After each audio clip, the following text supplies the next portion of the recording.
இப்பெல்லாம் நமக்கு ஏதாவது ஒரு லிங்க் வந்துச்சு அப்படின்னாலே ஒருவேளை இது ஸ்கேமா இருக்குமோ அப்படிங்கிற பயம் நமக்கு இருக்கும். ஆனா இனிமே அந்த மாதிரி பயப்படவே தேவையில்லை. லிங்கை பார்த்த உடனே அது ஸ்கேமா இல்லையா அப்படிங்கிறத நம்ம ஈஸியா கண்டுபிடிச்சிடலாம். அப்படியே இன்னொரு பக்கம் பார்த்தோம் அப்படின்னா எஸ்பிஐல அக்கௌண்ட் வச்சிருக்கிறவங்களுக்கு யோனோ எஸ்பிஐ அப்படிங்கிற ஆப்பை வச்சு ஒரு ஸ்கேம் நடந்துட்டு இருக்கு.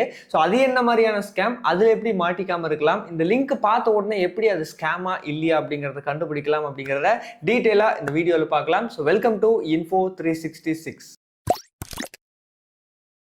இப்பெல்லாம் லிங்க்ஸை வச்சு ஏகப்பட்ட ஸ்கேம் நடக்குது. குறிப்பா பேங்கிங் சம்பந்தப்பட்ட மோசடி. அதாவது பேங்க்குடைய அஃபீஷியல் வெப்சைட் மாதிரியே லிங்க் இருக்கும். ஆனா அந்த லிங்கை டச் பண்ணி உள்ள போனதுக்கு அப்புறம் நம்மளுடைய டேட்டாஸ் மொத்தமா எடுத்துருவாங்க. அதை வச்சு ஒரு பயங்கரமான ஸ்கேமே நடக்கும். இதை தடுக்கிறதுக்காக தான் இப்ப ரிசர்வ் பேங்க் ஆஃப் இந்தியா என்ன பண்ணிருக்காங்க அப்படின்னா, கவர்மெண்ட் பேங்க்ஸ், பிரைவேட் பேங்க்ஸ் அப்படின்னு எல்லா பேங்க்ஸ் உடைய அஃபீஷியல் வெப்சைட் உடைய டொமைனை மாத்த சொல்லியிருக்காங்க. எஸ், 2025 பிப்ரவரி 7ஆம் தேதியிலிருந்தே எல்லா பேங்க் அபிஷியல் வெப்சைட் உடைய டொமைனுமே .bank.in அப்படின்னு மாத்திட்டாங்க.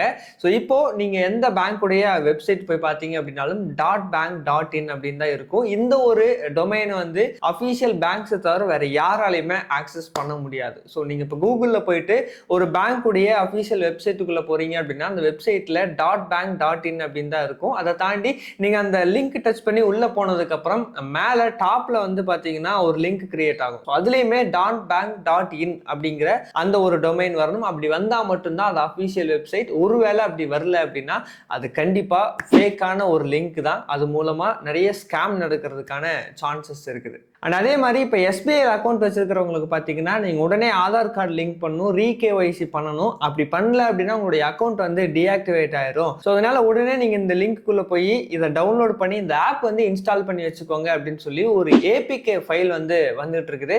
ஸோ தயவு செஞ்சு அந்த ஏபிகே ஃபைல் மட்டும் டச் பண்ணி டவுன்லோட் பண்ணி இன்ஸ்டால் பண்ணிடாதீங்க. அப்படி பண்ணிட்டீங்க அப்படின்னா உங்களுடைய மொபைல் கண்ட்ரோல் மொத்தமா அவங்க கையில போயிடும். ஸோ அதை வச்சு உங்களோட யூபிஐ பாஸ்வேர்டு, ஏடிஎம் பின் நம்பர் வரைக்கும் அவங்க எடுக்கிறதுக்கான சான்சஸ் இருக்குது. ஸோ வேணும்னா ஒன்று பண்ணலாம். ஆல்ரெடி நீங்க வந்து பேங்க்குடைய அஃபீஷியல் ஆப் பிளே ஸ்டோர்லயோ இல்லை ஆப் ஸ்டோர்லயோ டவுன்லோட் பண்ணி வச்சிருப்பீங்க. அதை வேணா அப்பப்போ நீங்க அப்டேட் பண்ணிக்கோங்க. அண்ட் அதே மாதிரி நீங்க எந்த பேங்க்குடைய வெப்சைட்டை போய் செக் பண்ணி பாக்குறீங்க அப்படின்னாலும் அதுல .bank.in அப்படிங்கிற அந்த ஒரு டொமைன் இருக்கா அப்படிங்கிறத செக் பண்ணிட்டு அதுக்கப்புறமா லிங்க் உள்ள போங்க. ஸோ இந்த மாதிரிலாம் நீங்க பண்ணும்போது இந்த மாதிரியான மோசடியிலிருந்து உங்களை நீங்க வந்து காப்பாற்றிக்க முடியும். அந்த மோசடியில மாட்டிக்காம பார்த்துக்க முடியும். ஸோ இந்த ஒரு இன்ஃபர்மேஷன் உங்களுக்கு ரொம்ப யூஸ்ஃபுல்லா இருக்கும் அப்படின்னு நினைக்கிறேன். இதே மாதிரி அடுத்து ஒரு இன்ட்ரெஸ்டிங்கான இன்ஃபர்மேஷனோட உங்களை வந்து சந்திக்கிறேன். அதுக்கு முன்னாடி நீங்க மறக்காம Info 366க்கு சப்ஸ்கிரைப் பண்ணிடுங்க.